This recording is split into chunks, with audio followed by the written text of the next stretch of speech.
Legally അതിൻ്റെ തുടർ നടപടികൾ എന്താണെന്ന് നോക്കി പാർട്ടി നിലപാടെടുക്കേണ്ടി വരികയാണെങ്കിൽ പാർട്ടി നിലപാടെടുക്കും. ഇനി ഒരു ചോദ്യം ഞാൻ പറഞ്ഞു, നിങ്ങൾ ഒരു ചോദ്യം, CPM സമാനമായ സാഹചര്യങ്ങൾ എന്താണ് കേരളത്തിൽ ചെയ്തത്?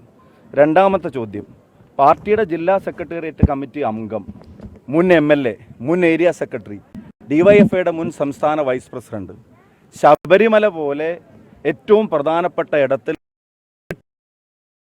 നേതൃത്വം കൊടുത്തതിൻ്റെ പേരിൽ ഇന്ന് ജയിലിലാണ്. ആ ജയിലിലുള്ള അവനെ സംബന്ധിച്ച് ഒരു നടപടിയെ സംബന്ധിച്ച് ഒരു വിശദീകരണത്തെ സംബന്ധിച്ച് പോലും ചോദിക്കുമ്പോൾ അവിടുന്ന് മറുപടി വന്നത് ഞങ്ങളൊക്കെ ഇതുപോലെ ജയിലിൽ കിടന്നിട്ടാണ് കമ്മ്യൂണിസ്റ്റ് ആയതെന്നുള്ള മറുപടി ആ പാർട്ടി സെക്രട്ടറി പറഞ്ഞത്. ഒരു വിശദീകരണ കുറിപ്പ് പോലും ചോദിച്ചിട്ടില്ല. അപ്പോൾ ഞങ്ങൾക്ക് കോൺഗ്രസ് എന്നുള്ള നിലയിൽ, പാർട്ടി എന്നുള്ള നിലയിൽ ഞങ്ങൾക്ക് ഈ സ്റ്റെപ്പിൽ എടുക്കേണ്ട കാര്യങ്ങൾ ഞങ്ങൾ എടുത്തിട്ടുണ്ട്. CPM അത്തരം കാര്യങ്ങളെടുത്ത സമീപനമല്ല കോൺഗ്രസ് വെച്ച് പുലർത്തിയത്.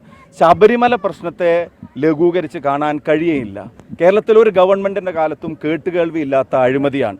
പാർട്ടിയുടെ ജില്ലാ സെക്രട്ടേറിയറ്റ് അംഗമാണ് ഇപ്പോൾ കോടതി മേൽനോട്ടമുള്ളത് കൊണ്ട് മാത്രം SITയുടെ അന്വേഷണത്തിൽ ഇപ്പോൾ ജയിലിൽ കിടക്കുന്നത്. ആ ജയിലിൽ കിടക്കുന്ന ആൾക്കെതിരെ ഒരു ഷോക്കോസ് നോട്ടീസ് പോലും കൊടുക്കാൻ ഇഷ്യൂ ചെയ്യാനോ, എന്താണ് അന്വേഷിക്കുമെന്ന് പറയാനോ, അല്ലെങ്കിൽ ചെയ്തത് ശരിയല്ല നടപടിയെടുക്കുമെന്ന് പറയാനോ ഒന്നും ഇതുവരെ ഒരു CPM നേതാവിനെയും കണ്ടിട്ടില്ല.